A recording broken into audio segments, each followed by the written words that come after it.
نحمده ونصلي على رسوله الكريم اما بعد فاعوذ بالله من الشيطان الرجيم بسم الله الرحمن الرحيم عفى الله عنك لما أذنت لهم حتى يتبين لك الذين صدقوا وتعلم الكاذبين لا يستأذنك الذين يؤمنون بالله واليوم الآخر أن يجاهدوا بأموالهم وأنفسهم والله عليم بالمتقين انما يستأذنك الذين لا يؤمنون بالله واليوم الآخر وارتابت قلوبهم فهم في ريبهم يترددون ولو ارادوا الخروج لعدوا له عدة ولكن كره الله انبعاثهم فثبتهم وقيل قعدوا مع القاعدين لو خرجوا فيكم ما زادوكم الا خبالا ولا اوضعوا خلالكم يبغونكم الفتنة وفيكم سماعون لهم والله عليم بالظالمين لقد ابتغوا الفتنة من قبل وقلبوا لك الأمور حتى جاء الحق وظهر أمر الله وهم كارهون ومنهم من يقول ائذن لي ولا تفتني ألا في الفتنة سقطوا وإن جهنم لمحيطة بالكافرين إن تصبك حسنة تسوهم وإن تصبك مصيبة يقولوا قد أخذنا أمرنا من قبل ويتولوا وهم فرحون قل لن يصيبنا إلا ما كتب الله لنا هو مولانا وعلى الله فليتوكل المؤمنون قل هل تربصون بنا إلا إحدى الحسنيين ونحن نتربص بكم أن يصيبكم الله بعذاب من عنده أو بأيدينا فتربصوا إنا معكم متربصون قل أنفقوا طوعا أو كرها لن يتقبل منكم إنكم كنتم قوما فاسقين وما منعهم أن تقبل منهم نفقاتهم إلا أنهم كفروا بالله ورب رسوله ولا ياتون الصلاة الا وهم كسالى ولا ينفقون الا وهم كارهون فلا تعجبك اموالهم ولا اولادهم انما يريد الله ليعذبهم بها في الحياة الدنيا وتزهق انفسهم وهم كافرون ويحلفون بالله انهم لمنكم وما هم منكم ولكنهم قوم يفرقون لو يجدون ملجا او مغارات او مدخلا لولوا اليه وهم يجمعون صدق اللہ العظیم۔ یہ آیات قرآن مجید کی بہت فورسفل ہے، بہت زوردار ہے، اور منافقین کے بارے میں اگرچہ اس کے بعد میں چند آیات متفرق بھی آپ کو سناؤں گا، اس میں ان کا جو پردہ چاک کیا گیا ہے، جو کچھ ان کے باطن میں ہے، جو کھول کر واضح کر دیا گیا ہے، اس اعتبار سے یہ بہت اہم آیات ہے قرآن مجید کی۔ عفا اللہ عنک، اے نبی اللہ آپ کو معاف کرے، یا اللہ نے آپ کو معاف کر دیا، یہ دونوں معنی ترجمے اس کے ہوں گے۔ لما اذنت لہم، آپ نے ان کو کیوں اجازت دی، آپ نے ان کے جھوٹے بہانے کیوں قبول کر لیے؟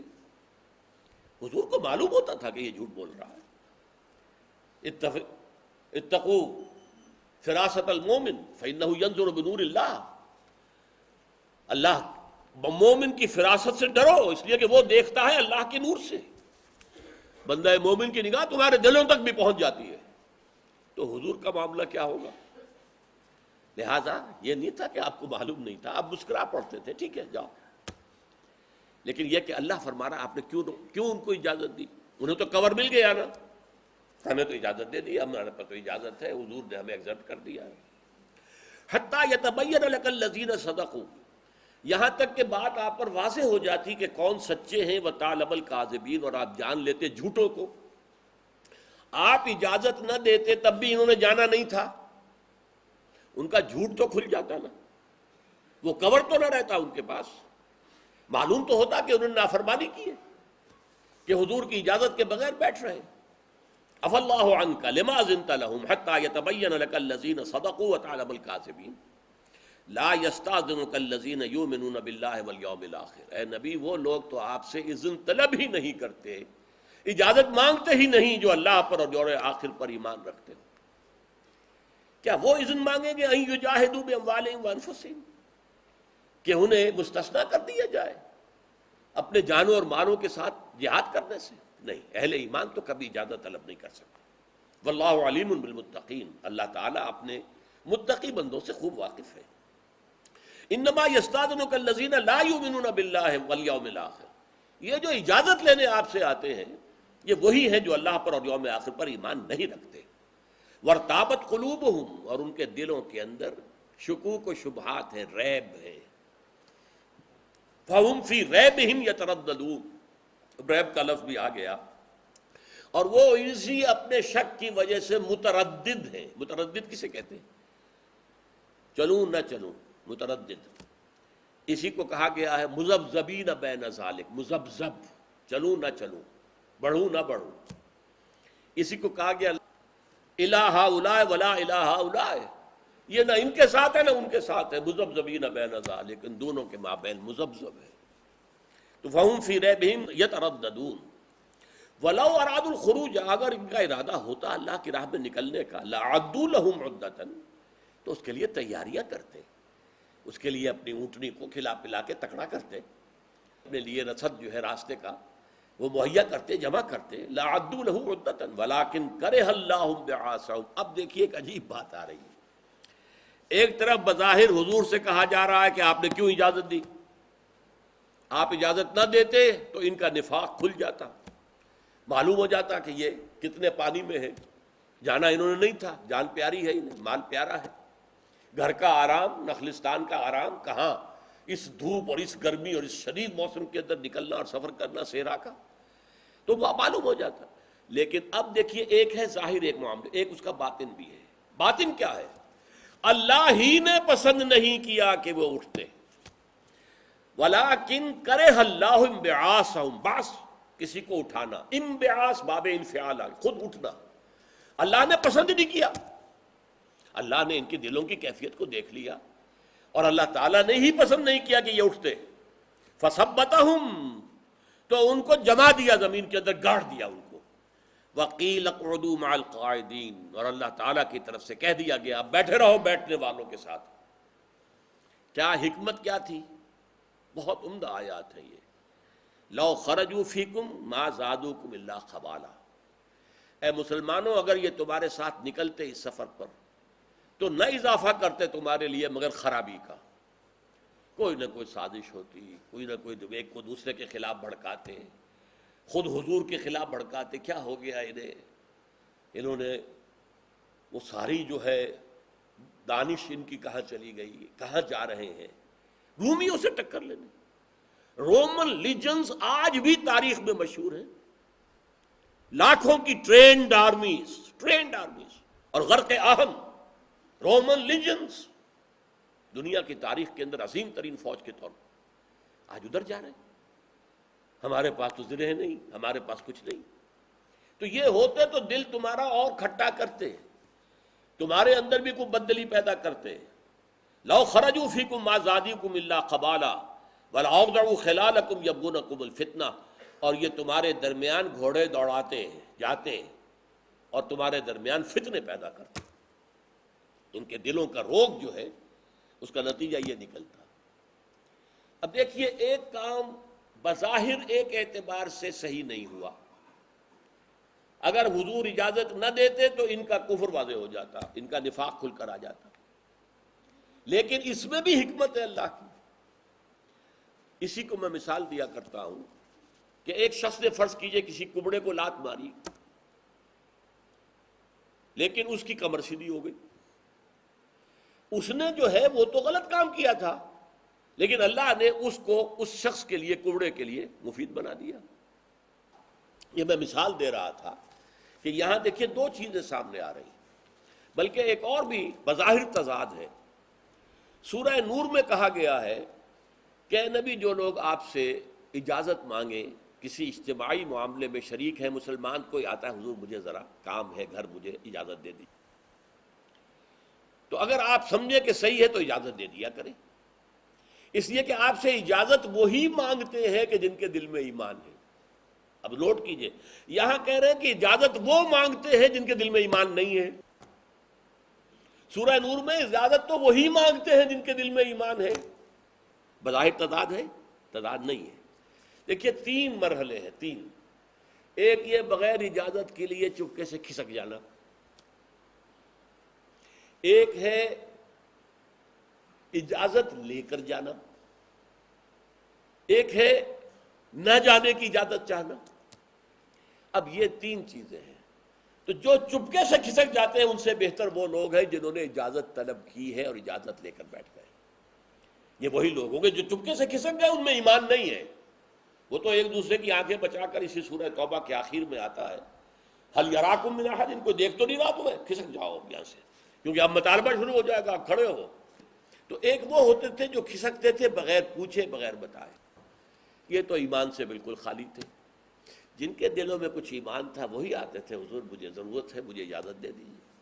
اس میں بھی کہا اگر آپ سمجھیں کہ ہاں ٹھیک ہے، ہو سکتا ہے آپ سمجھیں کہ اتنا اہم معاملہ ہے کہ یہاں پہ ہم افورڈ نہیں کر سکتے، ہمارا ایک آدمی بھی اس وقت یہاں سے جائے، ہمیں پوری طاقت درکار ہے، تو آپ کو اختیار ہے، آپ اسے اجازت نہ دیں. لیکن اگر آپ سمجھیں ان شیتا لمن شیتا، جس کو آپ چاہیں اجازت دے دیں، اور آپ سے اجازت وہی طلب کرتا ہے جس کے دل میں ایمان ہے. لیکن یہاں آ کر معاملہ کیا ہوا ہے، یہ ہے نفیر عام. اس سے پہلے کبھی نفیر عام نہیں تھی کہ ہر صاحب ایمان کا نکلنا لازم ہے، کبھی نہیں تھی. یہ پہلا موقع تھا غزوہ تبوک کے موقع پر کہ نفیر عام تھی کہ ہر صاحب ایمان کا نکلنا لازم. 30,000 کا لشکر نکلا ہے، تو یہ ایسے تو نہیں نکلا ہے. مدینے میں کتنے ہوں گے؟ 2-3 ہزار آدمی. یہ 30,000 کہاں سے آئے؟ یہ پورے عرب کے اندر سے آئے. تو یہاں فرمایا جا رہا ہے کہ اس موقع پر جو اجازت طلب کر رہے ہیں یہ ایمان سے خالی ہیں، ان کے دلوں میں ایمان نہیں ہے. لیکن یہ کہ ان کے نہ ساتھ جانے میں ایک حکمت بھی ہے اللہ کی، اور اللہ نے ان کو دلوں کے اندر جو ہے جو ان کی نفاق تھے، اللہ تو واقف ہے، تو ان کے قدم بھی بوجھل کر دیے، ان کو بٹھا بھی دیا. لو خرجوا فیکم ما زادوکم الا خبالا، اگر یہ تمہارے مابین تمہارے ساتھ نکلتے تو یہ تو سوائے خرابی کے تمہارے اندر کسی چیز میں اضافہ نہ کرتے، تمہاری قوت نہ بنتے، قوت میں اضافے کا ذریعہ نہ بنتے، فتنے اور خرابی کا ذریعہ بنتے.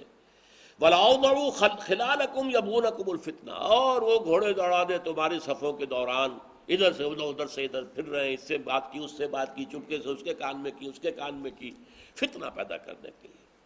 وَفِيكُمْ سَمَّاعُونَ لَهُمْ، اور تمہارے اندر کچھ لوگ ہیں ان کے لیے سننے والے. اچھا، سماع کا لفظ جو آیا ہے، ایک ہے سامع، سننے والا. سماع یہ گویا کہ بہت مبالغے کا صیغہ ہے، فعال، بہت زیادہ. تو اس طریقے سے یہ ان میں سماع ہے جو بہت توجہ سے سنتے ہیں.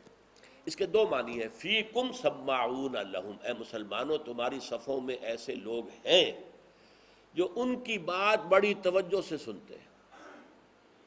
وہ جو بھی ہے ضعیف الایمان، وہ اس منافق کی بات بڑا کان لگا کے سنے گا، ضعیف الایمان ہے. فیکم سماعون لہم، جو ان کی باتوں کو بڑے غور سے سنتے ہیں. وہ جب فتنے کے لیے ادھر سے ادھر بھاگیں گے، اس کو اس کے خلاف بھڑکائیں گے، اس کو اس کے خلاف بھڑکائیں گے، اس کی چغلی اس سے کھائیں گے، اس کی چغلی اس سے کھائیں گے، اور بددل کریں گے اللہ کے نبی سے، اللہ کے رسول سے، اہل ایمان کو آپس میں. تو تمہارے اندر کچھ لوگ ہیں جو ان کی باتوں کو توجہ سے سنتے ہیں.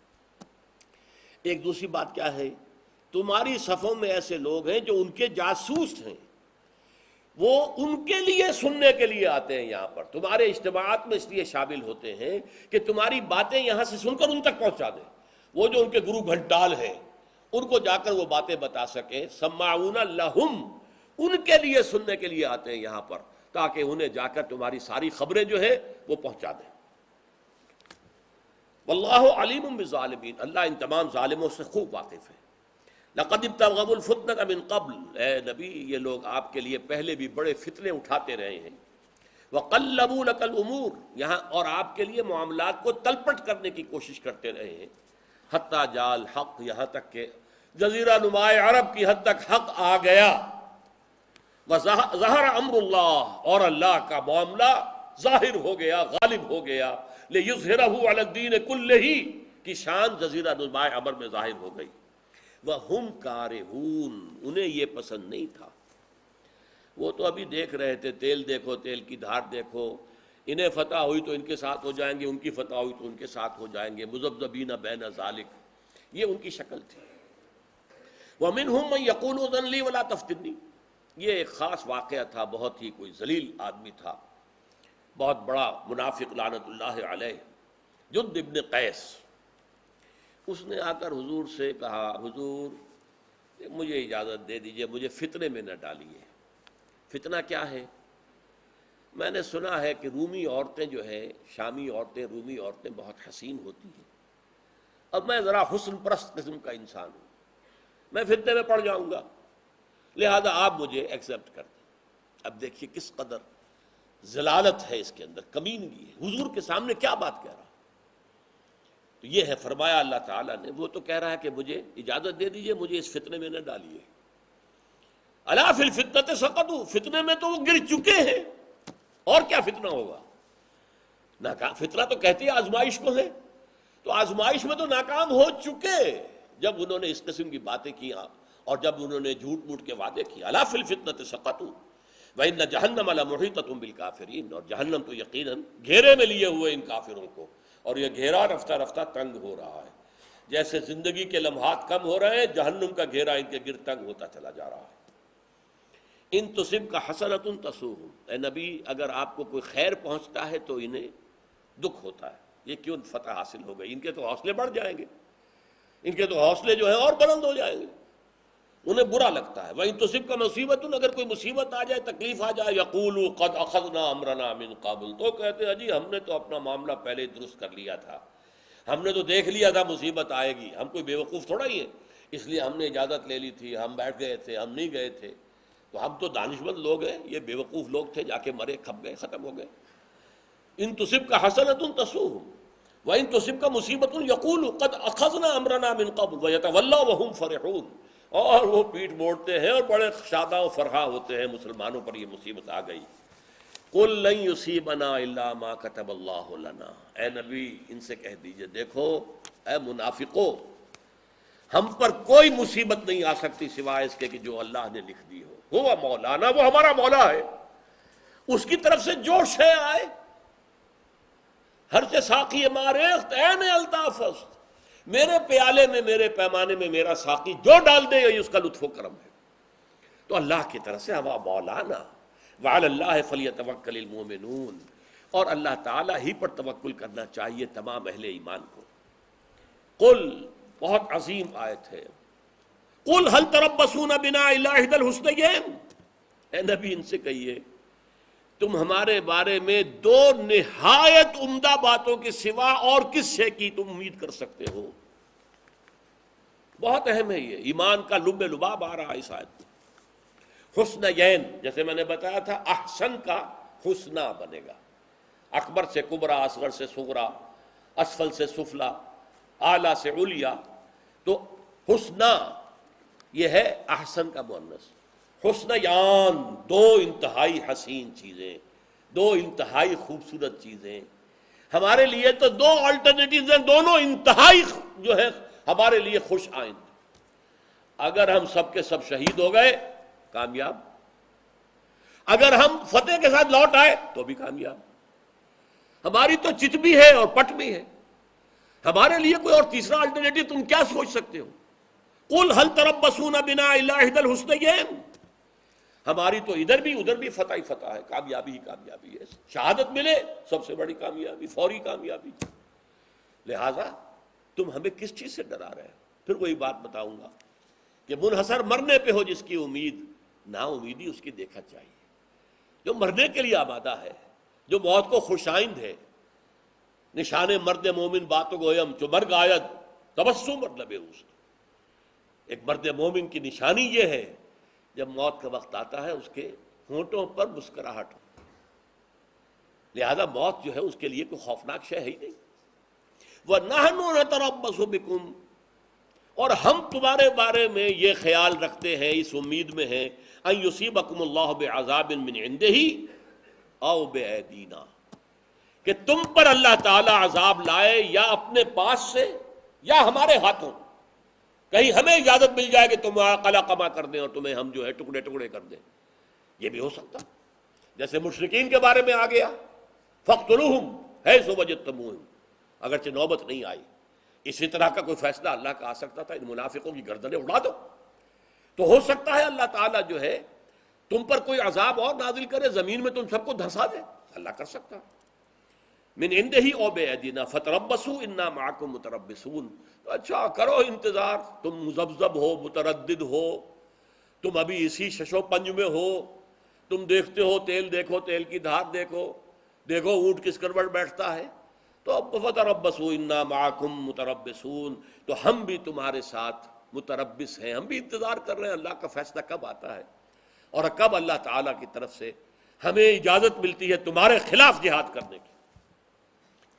اب آخری بات سمجھ لیجئے کہ منافقین کا جیسا کہ میں نے عرض کیا تھا آخری انجام اس سورہ مبارکہ میں ایک تو وہ آیت نازل ہوئی یا ایھا الرسول جاہد الکفار والمنافقین واغلظ علیہم ومأواہم جہنم ولبئس المصیر۔ اے اللہ کے رسول جہاد کرو کفار سے بھی اور منافقین سے بھی اور ان پر سختی کرو، واغلظ علیہم۔ آپ کی جو مروت ہے، آپ کے اندر جو نرمی ہے، شفقت ہے، رقت قلبی ہے، اس سے یہ فائدہ نہ اٹھائیں۔ یہ آپ کی رحمت شفقت اہل ایمان کے حصہ کی چیز ہونی چاہیے۔ ان کے لیے تو آپ جو ہے اپنے کندھے بھی جھکائیں، جب آپ کے پاس آئیں تو انہیں کہیں سلام کریں انہیں، لیکن یہ ہے کہ ان بدبختوں کے لیے آپ کے دل میں کوئی نرم گوشہ نہیں ہونا چاہیے۔ یا ایھا النبی جاہد الکفار والمنافقین واغلظ علیہم ومأواہم جہنم وبئس المصیر۔ یہ آیت اس صورت میں بھی آئی ہے اور پھر سورہ تحریم کے اندر بھی آئی ہے۔ اس کے علاوہ 3 فیصلے ان کے بارے میں اس سورہ مبارکہ میں آئے۔ جیسا کہ میں نے کہا تھا اب دروازہ توبہ کا بند، غزوہ احزاب تک سورہ احزاب میں ابھی ان کے لیے دروازہ کھلا رکھا گیا، اب بھی توبہ کر لو باز آ جاؤ۔ اب کیا ہے استغفر لہم او لا تستغفر لہم، یہ آیت نمبر 80 ہے۔ اے نبی آپ ان کے لیے استغفار کریں یا نہ کریں، ان تستغفر لکم 70 مرۃ فلن یغفر اللہ لہم، اگر آپ 70 مرتبہ بھی استغفار کریں گے ان کے لیے تب بھی اللہ ہرگز انہیں معاف نہیں کرے گا۔ ذالک بانہم کفروا باللہ ورسولہ واللہ لا یہدی القوم الفاسقین، یہ اس لیے کہ انہوں نے اللہ اور اس کے رسول کا کفر کیا ہے اور اللہ ایسے فاسقوں ایسے ناہنجاروں کو ہدایت نہیں دیتا۔ بند ہو گیا دروازہ۔ نمبر 2 اعلان ولا تصلی علی احد مات ابدا ولا تقم علی قبرہ، اے نبی اب ان میں سے جو بھی مرے آپ ان کی نماز نہ پڑھیں، جنازہ نہ ادا کریں اور نہ اس کی قبر پر کھڑے ہوں۔ انہم کفروا باللہ ورسولہ وماتوا وہم فاسقون، یہ وہ لوگ ہیں جو اللہ اور اس کے رسول کا کفر کر چکے ہیں اور جو مرے ہیں ان میں سے جو بھی مرے گا وہ فاسق کی حیثیت سے مرے گا، ناہنجار، سرکش، نافرمان۔ تو اس کے بعد کیا ہوتا تھا کہ حضور کسی منافق کے بارے میں کہا گیا، اس کا انتقال ہو گیا، حضور نماز پڑھا دی، صلو علی اخیکم، جاؤ تم پڑھ لو اپنے بھائی، ظاہر بات ہے اس کے کنبے قبیلے کے لوگ آتے تھے درخواست لے کر کے آپ نماز جنازہ پڑھا دیں، صلو علی اخیکم۔ لیکن یہ معاملہ آپ کرتے تھے مقروض کے لیے بھی۔ مقروض اگر کوئی شخص مرا ہے تو آپ اس کی نماز جنازہ ادا نہیں کرتے تھے جب تک کہ اس کے ورثاء یا اس کے لواحقین اس کا قرض ادا نہ کر دیں۔ لہذا وہاں تو بات کھل جاتی تھی کہ یہاں نماز جنازہ سے جو اللہ تعالیٰ کے رسول نے انکار کیا ہے وہ قرض کی وجہ سے، لیکن جہاں قرض کا معاملہ نہ ہو اب پردہ چاک ہو گیا کہ یہ بدبخت منافق تھا، اس لیے اللہ کے رسول صلی اللہ علیہ وسلم نے اس حکم کی روح سے ولا تصلی علی احد مات ابدا، کبھی بھی اب ان میں سے کسی کی نماز جنازہ نہ پڑھیے، ولا تقم علی قبرہ، اس کے قبر پر کھڑے نہ ہو، انہم کفروا باللہ ورسولہ وماتوا وہم فاسقون، یہ کفر کیا انہوں نے اللہ کا اس کے رسول کا اور وہ مرے ہیں اسی حالت میں کہ وہ فاسق تھے۔ اس کے بعد فرمایا والذین اتخذوا مسجدا ضرارا، جن لوگوں نے ایک مسجد بنائی ہے ضد کی، ضرار کی، ضرر پہنچانے کے لیے مسلمانوں کو۔ یہ منافقین نے مدینے کے اندر ایک مسجد بنائی تھی، مسجد قباء کے نزدیک ذرا، اور وہ تھا اڈا ان کا باہمی مشاورت۔ اب مسجد نبوی میں آئے، وہاں ملے ہیں آپس میں لیکن گفتگو نہیں کر سکتے، کوئی مسلمان سن نہ رہا ہو، مشورے کہاں کریں؟ تو اچھا اپنی مسجد ایک علیحدہ بنا لو، جسے آپ کہتے ہیں 1.5 اینٹ کی مسجد، وہ مسجد بنا لی۔ قرآن نے اسے مسجد ضرار کہا، یہ مسجد جو ہے، اور پھر بڑی خوشامد کی حضور کی کہ حضور ایک دفعہ آ کر آپ وہاں نماز پڑھ لیجئے تاکہ ہماری مسجد کو بھی، حضور کو روک دیا گیا۔ یہ مسجد ضرار ہے، والذین اتخذوا مسجدا ضرارا، اور فرمایا لا تقم فیہ ابدا، کبھی اس میں جا کے نماز نہ پڑھیے۔ قرآن میں تو اسی طرح کا حکم آیا ہے صرف، لیکن حضور نے پھر اگلا قدم اٹھایا اور جاتے ہی مدینے واپس جو ہے اس مسجد کو مسمار کر دیا۔ آگ لگا دی۔ کہنے کو مسجد تھی، ظاہری مسجد تھی، شکل مسجد کی تھی، لیکن حقیقت میں وہ منافقین کا مرکز، منافقین کی باہمی مشاورت کا اڈا، اور جو دشمنوں کے جاسوس باہر سے آتے تھے، اگر وہ ابو عامر راہب بھی آتا تھا کہیں سے باہر سے چپکے چپکے تو وہ اس کے ٹھہرنے کی جگہ بھی ہوتی تھی۔ تو اس کے لیے یہ ہے کہ پہلا اقدام حضور نے فرمایا صلی اللہ علیہ وسلم کہ اس مسجد کو تباہ و برباد کر دیا۔ اور ایک روایت میں آتا ہے کہ ایک موقع پر حضور نے نفاق کا پردہ جو چاک کرنا شروع کیا، ایک تو یہ کہ جس کی نماز جنازہ نہیں پڑھی معلوم ہو گیا منافق تھا، اور ایک یہ کہ آپ نے ایک مرتبہ جب کہ آپ تشریف فرما تھے صلی اللہ علیہ وسلم مسجد نبوی میں، تو آپ نے کہا فلاں ابن فلاں اٹھ جاؤ، ہماری مسجد سے نکل جاؤ، فلاں ابن فلاں اٹھو نکلو ہماری مسجد سے۔ تو 30 کے قریب آدمیوں کو آپ نے اپنی مسجد سے نکال دیا۔ یہ روایت ہے، حافظ احمد یار صاحب مرحوم نے مجھے سنائی تھی، حوالہ بھی دیا تھا، لیکن یہ کہ مجھے اس وقت حوالہ مستحضر نہیں ہے، لیکن وہ ایک ثقہ آدمی تھے۔ تو گویا کہ اس کے بعد منافقین کا بھی آخری انجام کا معاملہ جو ہے وہ اس سورہ توبہ کے اندر آ گیا۔ تو یہ سورہ جسے میں نے کہا تھا 2 نشستوں قبل کہ یہ سورۃ البعثتین، 2 بعثتیں، جن میں سے ایک بعثت الی امیین، ایک الی کافۃ الناس بشیرا و نذیرا، ان دونوں کا جو آخری کلائمیکس ہے، پہلے 5 رکوع اس سے متعلق اور باقی کے 11 رکوع اس سے متعلق۔ کچھ اس میں سے رکوع وہ ہے کہ جو غزوہ تبوک سے پہلے نازل ہوئے، جانے سے پہلے، ابھی تیاری ہو رہی تھی، اعلان عام تھا نکلو، اور حضور نے صاف اعلان کر دیا تھا، حالانکہ اس سے پہلے آپ غزوات میں اعلان نہیں کرتے تھے کہ کہاں ہم جا رہے ہیں، لیکن یہ کہ اعلان کر دیا تھا کہ اب رومیوں سے جنگ ہے، نکلو، اللہ کی راہ میں ہر صاحب ایمان کے لیے نکلنا لازم ہے۔ یہ گویا کہ آپ نے اپنی حیات طیبہ کے آخری ایام میں اپنے انقلاب کا 7واں مرحلہ خود شروع فرما دیا، لیکن فرمایا کب؟ صلح حدیبیہ کے بعد، جبکہ آپ کو تسلیم کر لیا گیا۔ پھر آپ نے دعوتی خطوط لکھے، اس کے نتیجے میں غزوہ مؤتہ ہوا، غزوہ تبوک ہوا، اور پھر یہ کہ بعد میں بھی بات چلی، شام کے ہی خلاف سب سے بڑی پہلی مہم جو ہے حضرت ابوبکر صدیق کے زمانے میں چلی، حضرت اسامہ ابن زید کی سرکردگی میں، بارہ اس کے بعد خلافت راشدہ میں وہ عمل آگے بڑھا ہے۔ بارک اللہ لی ولکم فی القرآن العظیم ونفعنی وإیاکم بالآیات والذکر الحکیم۔